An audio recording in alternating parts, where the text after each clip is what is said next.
Hello and welcome everybody, I'm Barbarian and today we're looking at the most beautiful city that I have built so far. In the future, of course, going forward here in Manor Lords, I hope to build even prettier cities, but, well, as we take a look at this one, even in the rain, it looks utterly gorgeous. In the last video, I took a very long time to build this fence right here, the defensive, well, more rather the kind of limiting fence of our village right there. This is, of course, not intended behavior. I essentially built this against the ideas of the creator of this particular game, but let me just say that sometimes it's better to ask for forgiveness than ask for permission, because honestly, even if this is not intended and how you should use a manor's fence, this looks incredibly good, at least as far as I'm concerned, and I mean, come on, that's really what matters here. In today's video, I want to push this settlement as far as we can. That will of course include a renaming, but it will also, and maybe more importantly, include, you know, just a build-up of our city center.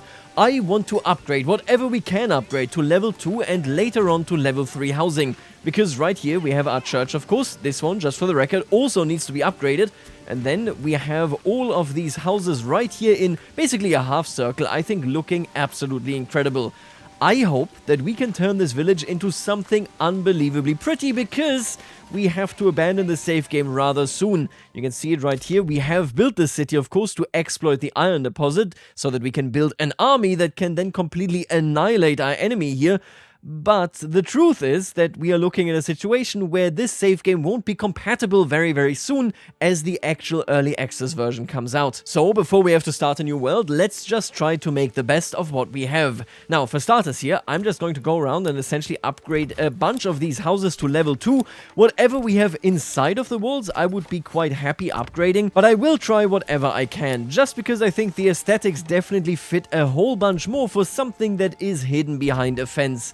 These are not the same, and let me just jump there. These are not the same locations as, for example, there it is, this Straßendorf right here, where basically everything is in a rural position, making it so that, yes indeed, they should all be level 1, except actually, wow, I forgot about this, I upgraded these houses here in the village center. Lehmdorf is of course a completely different story.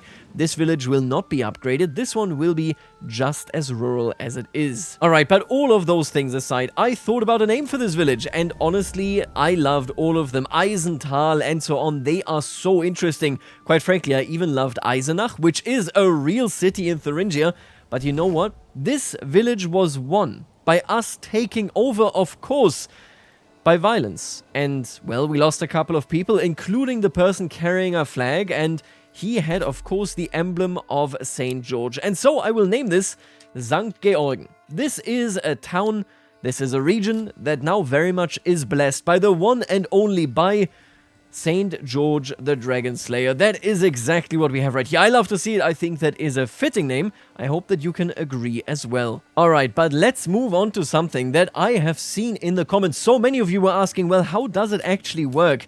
I talked in the last video about the livestock trading post, and that supposedly it actually makes it so that we can purchase sheep from our neighboring region, which should be perfect because we have about 1 million of them lying around over there.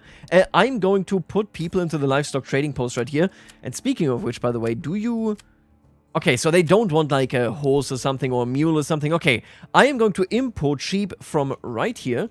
And then all the way over here, I'm going to set this livestock trading post in this location. You can see we have a ton of sheep. I'm going to set this one to export sheep. Now, the hope that I have here is that indeed we are going to pick up the sheep over here, spend nothing, or at best spend money from here to here, which means we don't lose any money. Instead, we just shuffle it around between the regions. I would like that. I'm not sure how it works, so you know what, let's just follow the people here that do the livestock trading. And so, my friends, meet Gretlein. Gretlein right here is our importer, and I hope that she is on the way. I mean, it's the right direction already, I can tell you that much. That she is on the way to Markthornfeld so that she can purchase the sheep right there. That would be great. I'm not certain whether that is actually correct, but I mean, she's going the right direction. It looks good to me. Yeah, we can follow her here, and she is taking the path, actually, that brings her to the fortification from which it would be easiest to acquire sheep from our fields. So, maybe she is actually going over there. I'm not sure as well, of course. That's a big question. Whether even if she goes over here, is she spending money? Is this region gaining money? Let's see where she goes. Okay, yeah, she's heading into the region. I think what the dev was saying. I mean, obviously, the dev made the game, so that makes a lot of sense, but I think that was completely correct. We are indeed seeing her pick up a sheep here somewhere, and that goes from one region to another. So this is not just for, you know, out-of-the-world purchases for sheep. This is quite the opposite, actually. It is also something that works for the livestock that already exists in one of your regions. Oh, and this guy, look at that. Erhard here is getting an animal. Maybe he's just selling it to a generic trade route, but maybe he is actually bringing it to the other town as well. Either way, Gretlein is on the right track. I think she's going to pick up a sheep right here. What the hell are you? Oh my god. We all know what that means, don't we? This is a warning. Yeah, we all know what that means, Jakob. This This is why it can be great to play early access games, because you will see some funny stuff, right? You can have fun with that a little bit. And this monster sheep right here, God bless it. This might become a pagan god right here. Gretlein, which one are you picking out? That is the big question.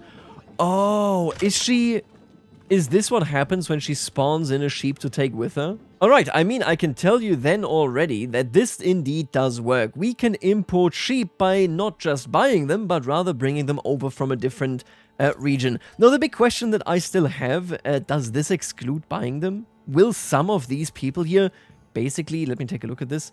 Oh, see, I feel like they actually went out of the... Yeah, look at that. It looks like some of these folks are going all the way over there to purchase a sheep somewhere over there. What is that? I can't even tell. But I hope you get my drift, right? I think that when you have this setting, even if you have sheep available, sometimes your traders will purchase stuff with coin from the outside region. Sometimes they will do it from your other regions. I would really like it if I could set that somewhere, right? If I could say, hey, only purchase sheep from our friendly regions, something like that. Anyway, oh my god, this just makes me think. Whenever, and don't get too excited, this is probably quite some time away, but whenever we get multiple people building on one map, so instead of just an off-map lord, we would have several people here on the map, I would love to buy their sheep as well, and to even sell them sheep, quite frankly. I mean, this is still an economy, and if I can make money off it, then I will. Alright, but sheep aside, let's just upgrade a couple more buildings right here. I was actually thinking about this, you know, just yesterday. I wish the tavern had a second level, because this roof just doesn't really fit in anymore as soon as we are in a position where everybody else has moved on from level 1. Oh well, anyway, what do I need to do to upgrade you? Oh, we just don't have timber. We need more timber, and that is it. Okay, that brings me to another point. I want to get rid of every single building right here, except maybe the tannery. I think I would like even to move the tannery just a little bit. Oh, I can't. I can only destroy it. Well, anyway, I would like the tannery to be here to keep the smell away, but these buildings definitely need to go elsewhere. Let me take a look at this, right? We have a great forest here, but it's very far away. We have a great forest. You know what? I'm going to put you up here. This is where we are getting our wood from now. I am going to place you, I think, right here at the King's Road. I mean, why not? But I don't want you directly next to it, because that is basically what kind of annoys me. You are not a central building. You're not meant to be central, so I might as well move you quite a little bit. Let's move the saw pit as well. Even the forester's hut needs to be moved, but I think we're going to move that properly into the forest right here. If they fight the forest back a little bit, I mean, that should be fine, right? Nothing really wrong with this. And then we shall connect in there. Boom, there you go. Beautiful. We love to see it. And last but very much not least, let us move the charcoal kiln. And when I say charcoal kiln being moved, I mean to be destroyed. Apparently there is no middle ground here. Now, I mentioned this in one previous video, and people confirmed this as well. Yes, historically speaking, charcoal kilns would be next to two things, essentially. If you can, put it very close to a river, because my god, if that thing burns, you will not have a great time. That obviously makes sense. Now, the other thing that also makes sense is that it is very close to wherever the lumberjack is, because... well, are you gonna carry this timber all the way to, you know, a far, far distant location, or into this, you know, charcoal kiln right here? Obviously, you're going to, you know, save yourself some walking there and put it right there. We're going to rebuild this, and now I'm actually curious. Right, I'm missing one building, the woodcutter's lodge. I almost forgot about this one. This one is the one, of course, that actually fills the charcoal kiln. We're gonna put one right here, and I want another one immediately nearby. This is Woodcutting Central. And while we are here setting things up and such, I actually want to take a good look at this right here, right? We have a secondary location. that we could utilize to basically plant stuff in. Yeah, it's this entire bottom region right here. Now, I want to be clear. I really, really like this barricade of trees. This barricade of trees is great because it makes it so that the distance just seems, I mean, yada yada, you've heard it now a million times on this channel. It just seems so much bigger. And I love when anything ever does that. We're going to place one field right here. And I think we're essentially going to try a bit of a cut in from the path. Yep, that looks like exactly what I had in mind. Beautiful. And then from here, I'm going to drag maybe 2 fields going down there. Like this. Looks okay to me. It is somewhat uneven, but I mean, yeah, welcome to the club here, eh? Let's make sure that we grab a ton of the green location. There is more green space wasted, but I don't really want to, you know, claim this immediately. Maybe in the future. For the time being, I'm just going to place another farmhouse right... you know what? Actually, I'm going to place it over here. Yeah, we're going to let this road essentially run all the way over there. And then a farmhouse right here next to the fields, making it so that we have immediate farmers ready to take care of these fields. And now let me check this, right?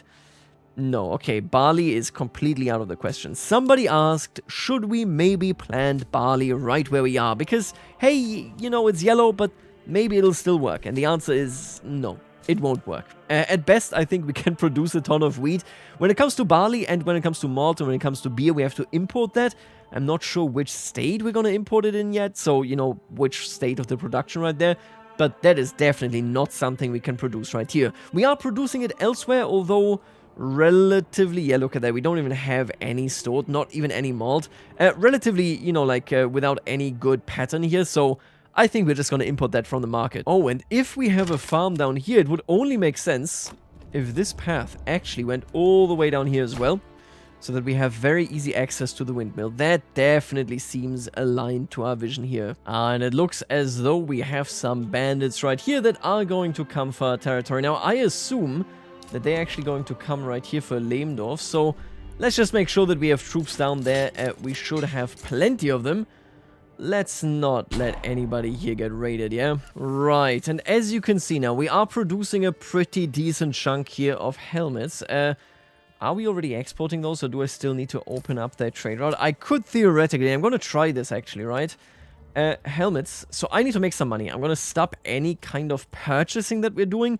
If we are even doing any, I'm not sure whether we are. But anyway, the point is, I want to make more money because then with that, I can open the trade route. When we open that trade route here from the trading post, we might be able to sell these helmets directly to our location right here where we want to buy them so that we can equip our troops with them. We're going to see whether that works this way, but it's interesting to see either way, and I definitely want to figure that out. So let's give it our best here. Yeah, and even now I can actually see a bunch of livestock being imported here from the border.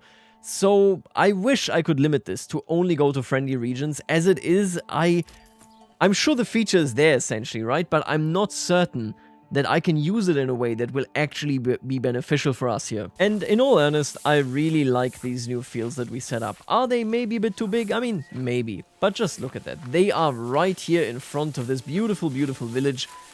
We can see everything that is important. And in fact, now that we've actually cleared this area out, honestly, I'm thinking about this now. We might want to replant a little here. We do also want to, and you know what? I'm just going to command the logging camp, or maybe we're going to command the lodge here to do this for the time being. I do want these trees gone. We need to clear out, of course, the inner and outer area here of the walls so that we can secure that nobody comes in or out without us knowing. Look at these incredibly cute sheep. You know, having a much more limited amount of sheep makes it seem so much better. What we are running around in the southern area, I mean, my god, it is just an infinite amount of sheep. And yeah, look at that. The Almender honestly really nicely frames this entire village, including, of course, the exit. If we take a look towards the inside of the village, we can see it is busy. There's plenty of better villages, or rather houses going on. And that is just, you know, a different element compared to this beautiful, cute little Almender right here. Alright, and now we shall establish a trade route for helmets. Obviously, we're going to sell them and, quite frankly, reduce this to 0. I just want to make money. That is the only reason that I am here for. Oh yeah, and you can see the money now coming in quite a bit faster. The reason here should, of course, be obvious. we are selling both the normal iron slabs and then indeed also the helmets. Look at how fast they're going away. That's like, I think like 30 of them are just 300 bucks straight up. It is quite nice. Now, I obviously also need to go on and actually, you know, get some more food. It's not ideal, just for the record, to build these kind of backyards, like the vegetable garden, with very short backyards, but, you know, hey, some variation I think will be nice. We have mostly chicken coops as is anyway, so things are mostly taken care of, I think, on the egg front. But, you know, then again, more can't hurt either. Yeah, and you can see it right here. It is all coming together. This is, in its totality, I think, the first village that is this hard on being level 2. Most of the houses that we have now are either level 2 or are currently becoming level 2. Some of them are still lagging behind, of course, you know how it is. But again, the big goal is that we need to level up. Only by leveling up will we actually be able to go towards small town, middle town, and then, of course, large town, giving us the additional bonuses that we need to actually get advanced armor making and master armor making. These are so important if we want to build up an endgame army. And that is exactly what we are going to do here today. So, that means I need to be able to upgrade this wooden church. Now, luckily, we are, of course, in a position where we have now a ton of money from selling all those helmets, and yet we are, just for the record, outproducing the helmets, but this will mean that I can simply import them. I hope that if I also have roof tiles lying around in a different region, that indeed they will just be in a much, much better position, you know, for us to purchase them. But honestly, I've definitely got mixed results here so far when it comes to the trading. I don't want to say it doesn't work. I just basically don't feel that it's exactly working the way that I have this in mind. So with that, you know, being said, let's just purchase this. We have the money anyway, and I think we have a ton of roof tiles here, right? If I sell these roof tiles, I mean, nothing wrong with it. Oh, I can't do it. Listen, don't worry about it. We're just going to pay, you know, the fair market price there. We have the money, and that will then mean that I can upgrade the church. Yeah, and there you go. Upgrade to a small stone church indeed. Just for the record, by the way, we also do have a ton of upgrade possibilities here for our space. I think if I click through this, yeah, we can basically expand our living space quite significantly. I don't really want to go too hard on this. I think we're doing okay, but it means that whenever we need more workers, we can just generate those. Alternatively, of course, we can also build outside of the city walls. That's not that big an issue. We could do that, it's just not really necessary right now. Alright folks, and now here comes the big moment. I have imported some beer. You can see we are producing plenty of helmets. I might even, quite frankly, create more trade stations just so we can get that stuff out more quickly. I will tell you that I have ordered a number of horses over the last few months, none of which appear to have arrived, because as you can see, none of these have any horses assigned. I don't know where the horses are going, but you know what? It is what it is. I can tell you one thing right now, and that is that I can upgrade these houses right here, or at the very least, some of them. And that is exactly, if I can click it, what I am about to do. Wait, why is this? Oh, right, we're just making it larger. There you go. Let's make sure that we get as many level 3 houses here as we can with the, you know, current wave of alcohol. And then we're going to continue from there. I am very glad that we have just started our journey towards a legitimate town in this town here in St. Georgen as well. I think that this will honestly be especially beautiful given the very bespoke nature of this marketplace. I made it a half circle, of course, for a reason, because I want them to nicely surround our location right here. Honestly, in hindsight, maybe I should have, you know, not had these paths right here. It is practical and it makes a lot of sense, but having a connected house front here would have been nice. And yep, there you go, settlement level increased. Let's go for advanced armor making. Like I said, we're going to go all the way to master armor making. The big question, let me just double check this right here, right? I'm pretty sure master armor making is just for a retinue, which can in turn be used to upgrade the retinue. I think this one right here, which can be used to or promoting new retinue. Huh, yeah, okay, so this one can actually be used by citizens. Oh, that is so interesting. So only if you have a piece of your militia, if I understand this correctly, that is level 3, so a level 3 house, can you be using mail. Otherwise, you will be using a gambazon. And then master armor making right here makes it so that plate can be used for your retinue. So this one is a lot more optional, I guess, although, hey, it is, I mean, already quite nice. This one here will be huge. It actually means that I will be getting rid of quite a number of, you know, my militia, and I will raise them instead right here, because we will hopefully have the most level 3 possible in this particular location. Yeah, I can now theoretically make this. This requires 2 iron slab and makes 1 armor. Let me double check this, right? So 1 iron slab is $4 if we were to sell it.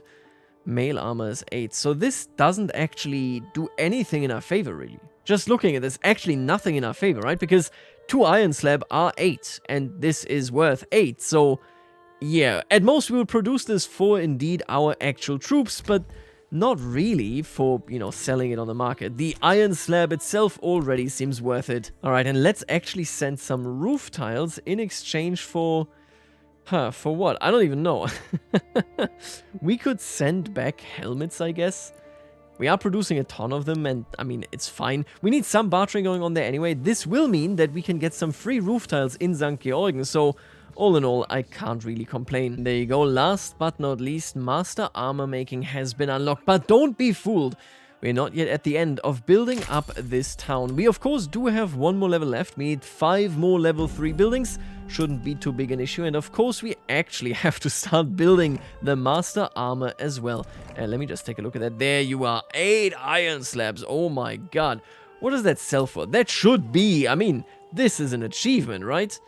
$8. You are a liar and a thief, and that is not worth it. I feel like helmets are the best metal thing that you can produce. Am I wrong here? Sidearms require 2, so that doesn't help. Mail armor requires 2, that doesn't help. This requires a plank.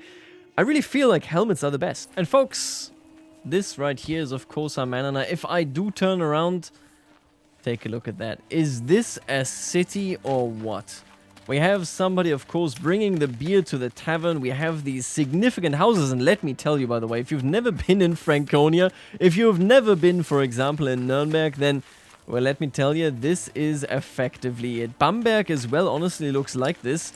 Well, I mean, I guess it is, internationally speaking, the stereotypical German style here. Of course, it, you know, is much more unique and much more regional, but my God, just look at all of this. This right here is a marketplace. You may recognize the, you know, gate over there, but much has changed. The size of everything here. This right here most certainly screams town rather than village, and I am so happy that it turned out this way. This Haufendorf is honestly the one that I am the happiest with, just because it looks so unique, and yet it looks so damn familiar. If you've ever been in the region, my God, this is pretty. Now, before I let you go for today, there is one interesting thing that I wanted to bring up, I think, for a while now here, basically, and yet never did. Somebody asked, hey, wait a minute, you are fortifying your town. Is that not a privilege that is reserved and that is very difficult to get? The answer here is indeed yes. For example, you know, initially in the German area, only the king could build fortifications. As things became more decentralized and as the Wends, as the Hungarians and so on started, of course, pestering the borders from the German perspective, this kind of privilege was handed down to general aristocratic families. Now, the fortification that I have built right here, by the way, you may remember it, it is our fortification here on the cliff. I built this, of course, you know, just as it fit, but every damn day, when I was looking at this, I was saying to myself, it reminds me so much of the story of the Harzburg, and that is indeed an interesting story. Heinrich IV, the person that, if you play Crusader Kings 3, is the Holy Roman Empire in 1066, actually built a fortification in the Harz Mountains because he wanted to essentially clarify that he was the direct ruler of those areas.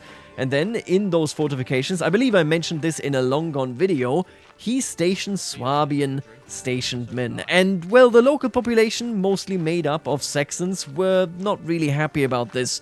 What happened thereafter was that he was hiding out in a fortification just like this one. Well, slightly different, but you get the drift. And when they came for him, when they besieged his light fort, it was not exactly the classic fortification. Those weren't being built at the time in Germany at all. He escaped by jumping into the well. You see, the well itself was incredibly deep and then went sideways out of the mountain. And that is the only way that he escaped. Somebody, when I built this fortification, actually, that was indeed justified essentially by us being the Manor Lord, whereas the city was us giving a privilege to the town. It was a concession, if you will. This town, or this fortification right here, lacks a chapel. That is entirely true. And to really round off the story of Heinrich IV, let me tell you, the story of Heinrich IV's sacking, or rather the sacking by the Saxons of the Harzburg, was a big story, because fundamentally everybody supported the Saxons, or at least the local aristocracy. However, when the peasants came back and pillaged and completely desecrated the chapel of that fortification, in which, well, relatives, including the son, the deceased son of Heinrich IV, were buried, that is when they lost all the goodwill, and it is serious. Essentially, the peasants were, they tore down that castle, that fortification, and like we already mentioned, fortification was a right, it was a privilege, it was a very, very difficult to gain privilege. And after they basically desecrated that chapel, the Saxon noblemen immediately turned around and said, "Oh God, listen Heinrich, we don't like you, but this is not our rebellion. I'm not carrying this. May I pay for the rebuilding of that chapel and fortification?" And that is exactly what happened there. Fortifications were no joke. Not only was, of course, a big question who could build it, but then maybe even more importantly, who would pay for it. In this case, I assume the village, the city, has built for this itself. But in general, of course, the privilege was handed out only by us, the Lord of the Manor. Now, we are not quite done yet. We're actually going to have one more video in which we will challenge the Lord, our enemy, once and for all. And I would actually like to essentially upgrade more houses here to level 3, but in general our strategy has truly worked. We have built a magnificent, the best city that I have built in this entire playthrough. And well, it will be time to actually finish this off and send it off so that we can start anew. Maybe tomorrow, maybe the day after, we shall see. For the time being, I will leave you right here. Later, alligator.